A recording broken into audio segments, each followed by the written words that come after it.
오늘이 5월 4일이고 내일이 5월 5일 어린이날이죠. 한국 교회는 이제 전통적으로 이 어린이날을 기념해서 5월 첫째 주일을 어린이 주일로 지킵니다. 그리고 둘째 주일을 어버이날이 있기 때문에 또 어버이 주일로 지키죠. 근데 여러분 혹시 그 미국에는 어린이날이 없다는 것을 아시나요? 5월 5일 어린이날은 한국, 일본에는 있는데 미국에는 없습니다. 저도 미국에 왜 어린이날이 없는지는 잘 모르겠는데 좀 미국에 살아보니까 굳이 어린이날이 필요 없는 곳이 미국이 아닌가 하는 생각도 듭니다. 학교에서도 그냥 아이들한테 얼마나 잘하는지 매일같이 어린이날 같고 또 곳곳에 어린이들을 위한 너무나 많은 놀이공원이라든지 시설들이 너무 잘 돼 있어요. 그래서 매일 어린이날이라고 해도 과언이 아닐 정도로 그렇게 어린이들한테 참 잘 돼 있는 곳이다. 그래서 굳이 어린이날을 정하지 않은 게 아닐까 그런 생각도 한번 해봤습니다. 우리가 미국에서 5월 둘째 주일은 이제 Mother's Day가 있고 한 달 후에는 Father's Day가 있죠. 이렇게 기념을 해보는데 근데 또 보면은 미국에서 이 Mother's Day는 사람들이 참 열심히 지켜요. 엄마에 대한 이 마음이 강하지 않습니까? 그런데 Father's Day를 가보면은 뭔가 좀 이렇게 한국이랑 비슷하게 이렇게 좀 약간 지키는 사람은 별로 없는 것 같은 그런 느낌이 있어요. 이런 농담이 있습니다. 미국 사회에 우선순위가 있는데 사람 간의 우선순위가 있는데 첫째가 장애인이다 하는 겁니다. 장애인들을 가장 우선적으로 하고요. 둘째가 어린이들 가장 이렇게 앞세웁니다. 셋째가 이제 여자. 그러면 이제 넷째가 남자가 돼야 되는데 남자가 아니라 애완동물이 됩니다. 그리고 다섯 번째가 남자라는 그런 미국의 조크가 있습니다. 아무튼 좀 약간 남자들, 아버지들이 좀 소외되는 분위기가 어디나 좀 있는 것 같은데 우리 아버님들 저를 포함해서 힘내시기 바랍니다. 네.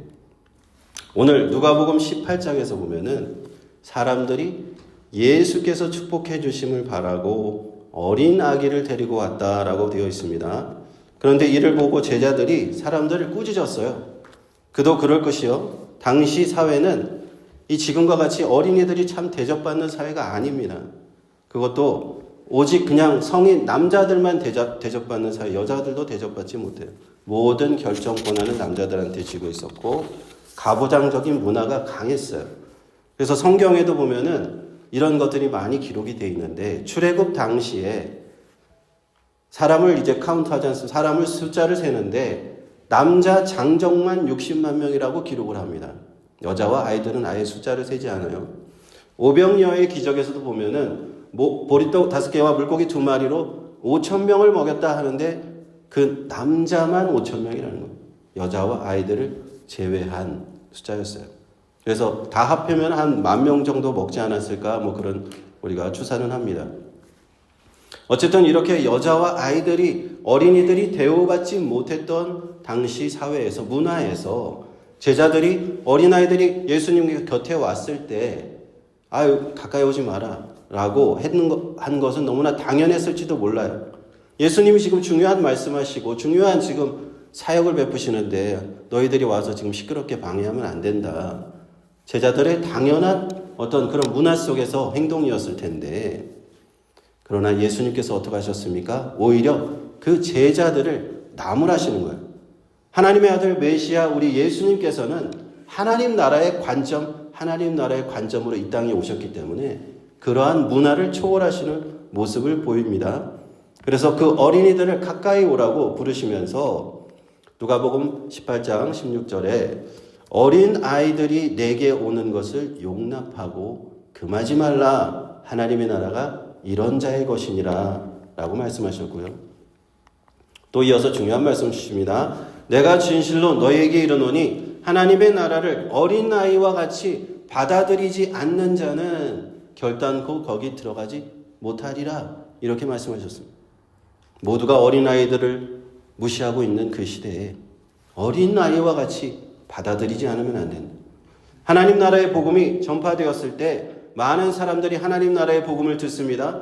그러나 그 말씀을, 복음 말씀을 받아들이는 사람이 있는 반면에 받아들이지 않는 사람도 있어요. 성경에서도 볼 수 있고 지금도 우리는 많이 볼 수가 있습니다. 하나님 나라의 복음을 전하면 그 말씀을 그저 아무렇게나 취급하고 이상한 소리로 취급하는 사람들이 있다는 겁니다. 왜? 그 이유는 무엇인가? 예수님께서 말씀하신 어린 아이와 같은 마음이 있느냐 없느냐 차이라는 겁니다. 어린 아이와 같이 순수한 사람은 그 마음을 열고 천국 복음을 받아들이지만 그렇지 않은 사람은 거절한다는 겁니다. 그래서요, 어린아이와 같은 마음은 어떤 마음일까? 첫 번째, 같이 한번 따라 읽어볼까요? 시작. 어린아이와 같은 마음은 열린 마음입니다. 어린아이와 같은 마음, 열린 마음. 하나님 나라의 복음 들었을 때 닫힌 마음이 아니라 열린 마음으로 받아들이는 사람, 그 사람이 어린아이와 같은 마음이 있다 하는 겁니다. 보통 우리 어른들의 문제가 무엇인가 하면은 마음이 닫혀 있는 게 문제예요. 물론 어른들도 처음부터 마음이 그렇게 닫혀 있진 않았을 거예요. 어른이 돼가는 과정에서, 커가는 과정에서 우리가 많은 일들을 겪으면서 그 과정에서 마음문이 조금씩 닫혀버리는 것이죠. 사람들한테 속기도 하고 상처도 받고 그래서 사람들을 더 이상 믿지 못하는 그런 사람도 있고요. 배신을 당하기도 하고 내가 믿었던 사람들한테 배신을 당하기도 하고 상처가 내면에 자리 잡습니다. 그래서 그러한 상처가 자리 잡다 보면은 우리는 프로이드 심리학을 보면요. 우리 내면에 이러한 상처가 깊숙하게 자리 잡게 된다고 이제 심리학자들이 연구를 해요. 그래서 프로이드 이후에 그 심리학의 연구에 따르면은 우리가 의식 세계보다 무의식 세계가 더 깊고 크다는 것을 밝혀냈어요. 마치 빙산을 보면 빙산이 위에 있는 부분보다 밑에 있는 아래 부분이 훨씬 큰 것과 같이 우리 무의식 속에 그 감춰져 있는 배신감, 마음의 상처 그런 것들이 가득 우리 마음속에 깊이 자리 잡고 있다는 겁니다. 우리는 평소에는 그것이 있는지도 몰라요. 괜찮다고 생각합니다. 그런데 가끔씩 그런 것들이 튀어나오고 또 때로는 꿈에서 나타나기도 하고요. 그래서 프로이드 심리학을 보면 꿈을 이렇게 해석하는 심리학이 있어요. 꿈의 해석이라는 책도 쓰기도 했고 저도 이제 군대를 제대하고 정말 홀가분한 마음으로 이제 그 위병소를 딱 통과하면서 이제 나는 군인 생활은 끝이다 라고 밖에 딱 나왔는데 몸은 밖에 나왔는데 이 마음이 아직도 그 상처가 있었던 것 같아요. 그래서 참 몇 년 동안 군대 다시 들어가는 꿈을 꾸는 겁니다. 다시 들어가서 괴롭힘 당하고 힘들고 그런 꿈을 계속 몇 년을 꿨던 기억이 나요. 이렇게 우리 마음속에 자리 잡은 그런 힘든 일들은 쉽사리 사라지지가 않는다. 어린이 되는 이 과정에서 사람마다 좀 정도의 차이는 있겠지만 이 배신감, 상처, 마음의 문이 점점 열려있던 문이 닫히게 된다. 그래서 사람들에게도 마음을 열기도 어렵고 이제는 하나님의 말씀, 복음을 들었는데도 마음을 열기가 어렵다 이런 것입니다. 제가 복음을 전해보면요. 저도 주일학교 1학년, 2학년 아이들을 이렇게 한 3년 정도 전도사를 했었는데 또 나중에 이제 중고등부 전도사도 하고 청년도 하고 이렇게 전 연령대를 다 이렇게 사역을 했었는데 이 어린아이들로 갈수록 순수하게 받아들입니다. 하나님 말씀 전하면요. 그대로 믿습니다. 하나님의 정말 어른들은 믿기 힘든 내용도 아이들은 순수하게 받아들여요. 의심 없습니다.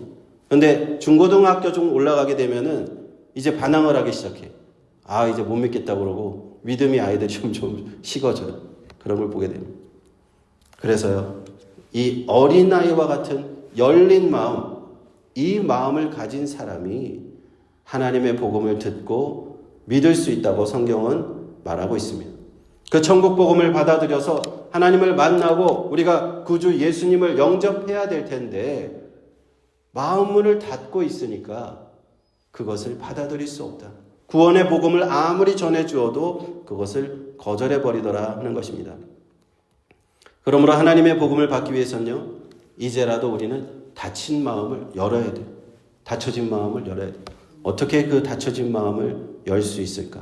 어떻게 그 굳어진 마음을 정말 마른 땅과 같이 굳어진 그 마음을 부드럽게 할 수 있을까? 성경은 말씀합니다. 그것은 사람의 힘으로 되지 아니하고 오직 하나님의 성령의 능력으로 된다 말씀합니다. 에스겔서 36장 26절에 또 새 영을 너희에 두고 내 새 마음을 너희에게 주되 너희 육신에서 굳은 마음을 제하고 부드러운 마음을 줄 것이다. 하나님께서 말씀하십니다. 부활하신 주 예수님께서 우리에게 보내주실 그 성령을 의미하는 것입니다. 또 요한계시록 3장 20절에서는요. 예수님께서 우리의 마음을 두드리신다는 말씀이 있습니다. 볼지어다 내가 문 밖에 서서 두드리노니 누구든지 내 음성을 듣고 문을 열면 마음 문을 여는 것을 말하죠. 내가 그에게로 들어가 그로 더불어 먹고 그는 나로 더불어 먹으리라 하셨습니다. 할렐루야. 주님께서 지금 우리의 다친 마음을 두드리고 계신다는 거예요. 상처받고 다쳐진 마음, 굳어진 마음 주님께서는 여전히 두드리고 계십니다. 그리고 그 마음이 열리기를 기다리고 계세요.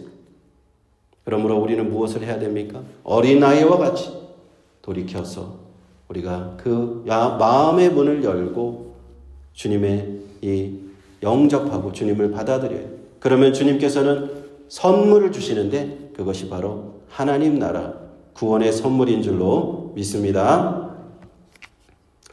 두 번째로 어린아이와 같은 마음은 또 어떤 마음입니까? 한번 따라해 볼까요? 시작. 어린아이와 같은 마음은 하나님을 의지하는 마음입니다. 어린아이의 특징은요. 자신의 연약함을 잘 알아요.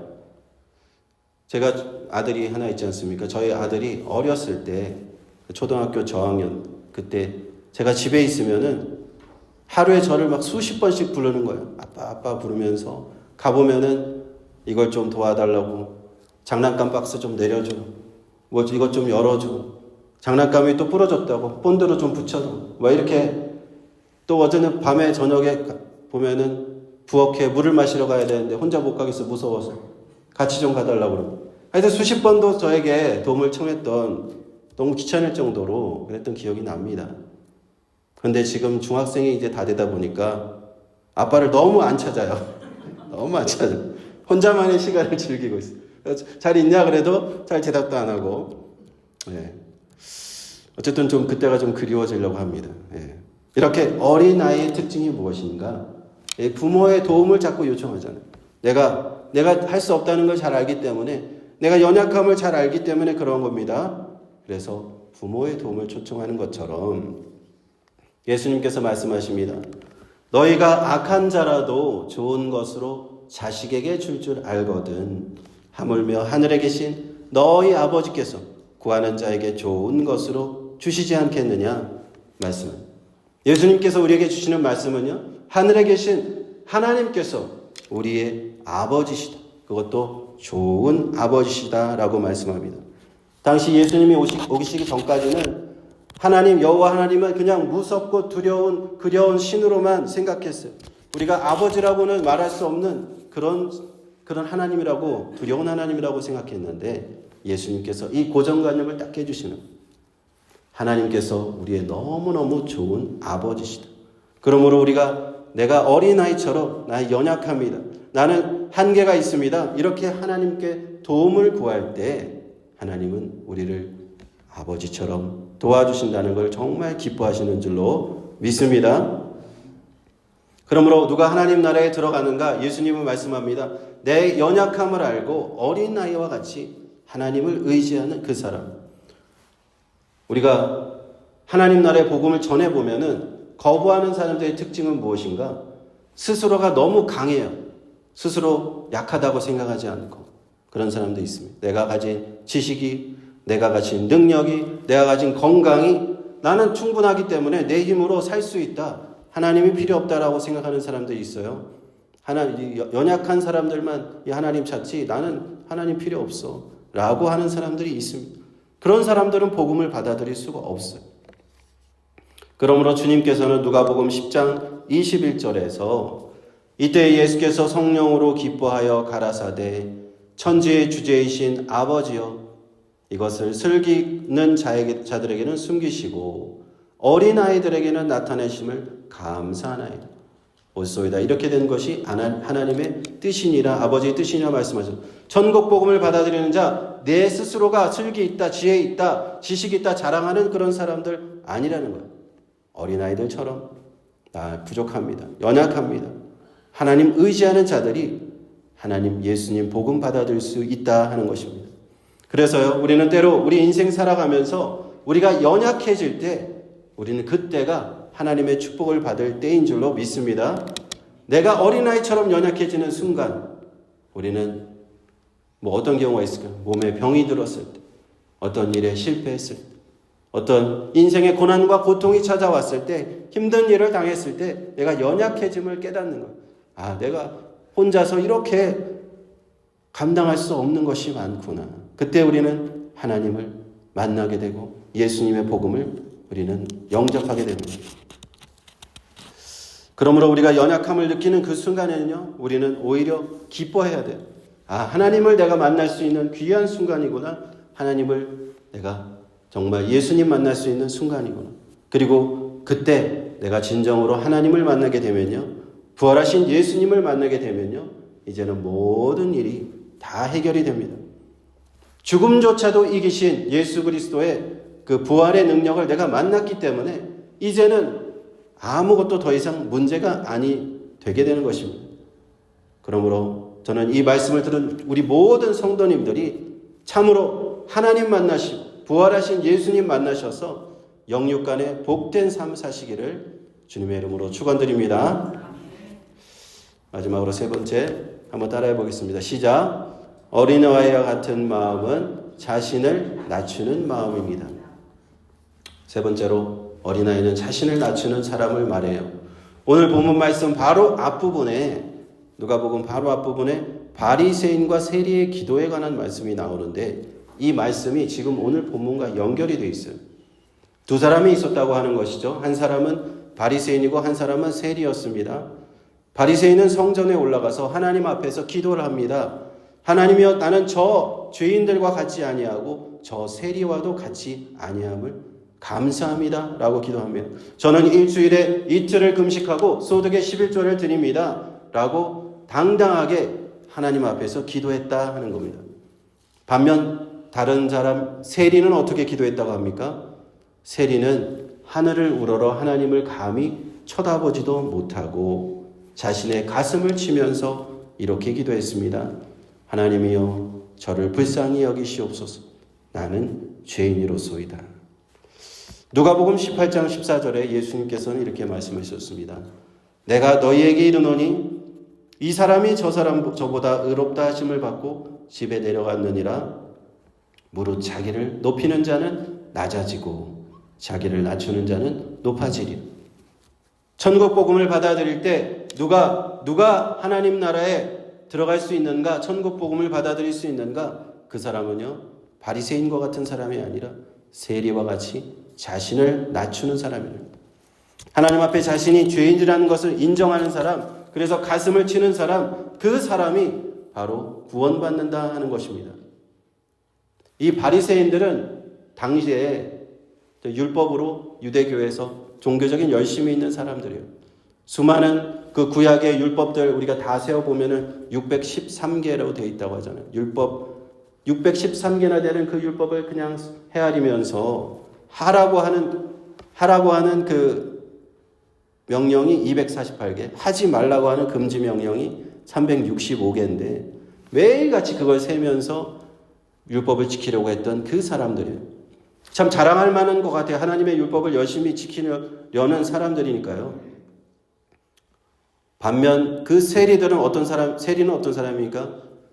대표적인 죄인이에요. 당대 로마 제국에 빌붙어서 세금을 착취하고 유대인들을 괴롭히고 그렇게 대표적으로 죄인 하면은 세리라고 우리는 모두가 그 당시에 얘기를 했다는 겁니다.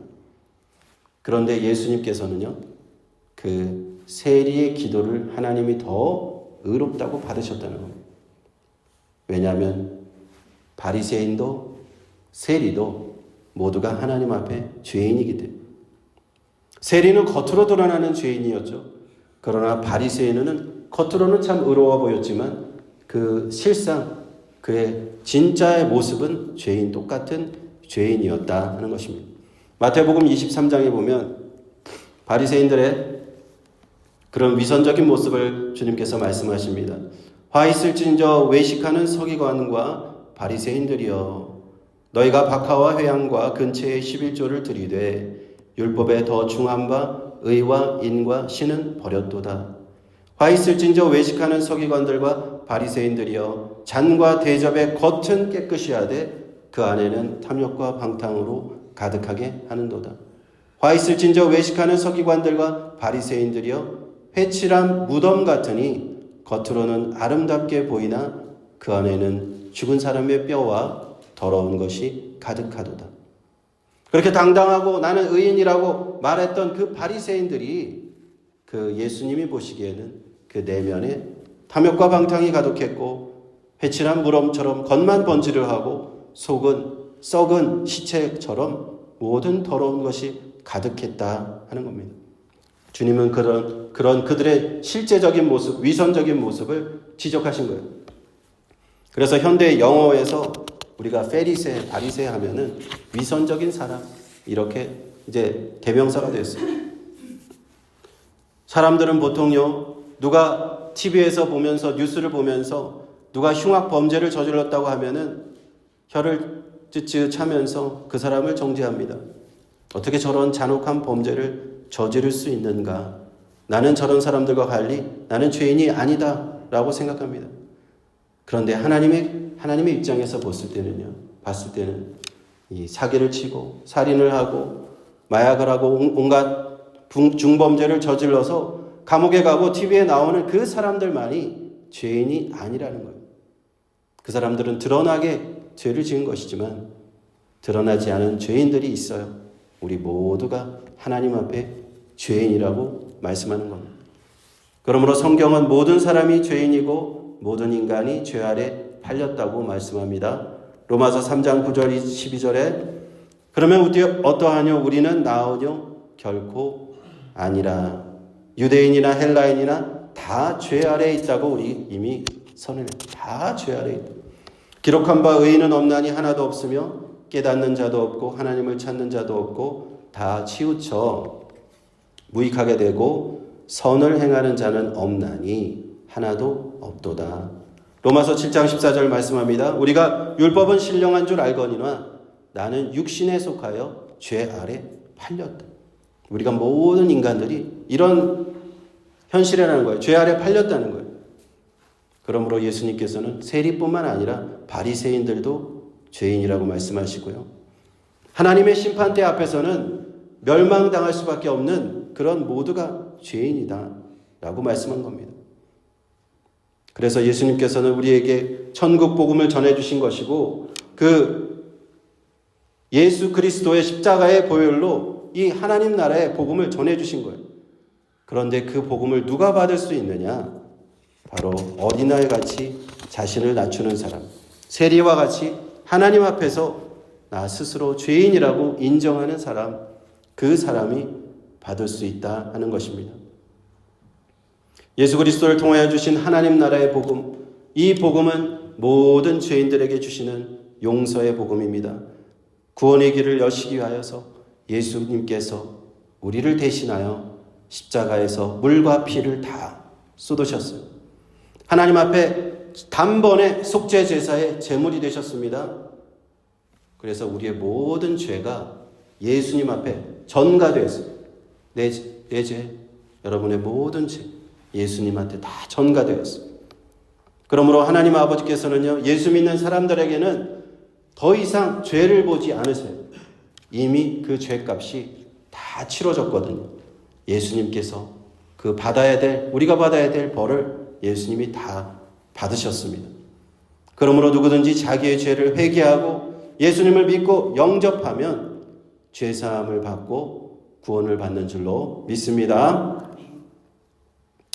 오늘 어린이 주일을 맞아서 우리도 예수님처럼 우리 어린아이들 축복하기 원해요. 오늘 들려주신 말씀과 같이 어린아이와 같은 마음으로 하나님 나라 우리가 받아들이기를 원합니다.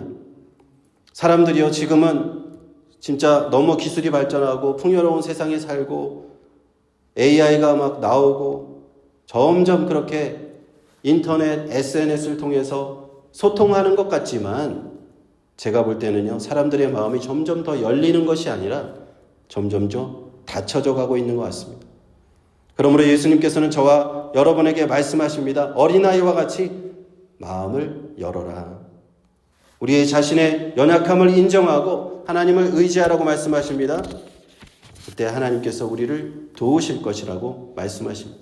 우리와 어린아이와 같이 자신을 낮추고 하나님 앞에 내가 죄인이라고 인정하고 예수 복음을 받아들이라고 말씀하십니다. 바로 예수님께서 우리를 위해서 친히 십자가에 달리셨습니다. 우리가 어린아이와 같은 마음으로 예수님을 영접할 때 하나님 나라는 우리에게 임하고 우리 이 땅에서의 남은 삶도요, 어떻게 변하는가? 천국을 미리 경험하는 축복된 삶으로 변화될 줄로 믿습니다. 할렐루야. 기도하겠습니다.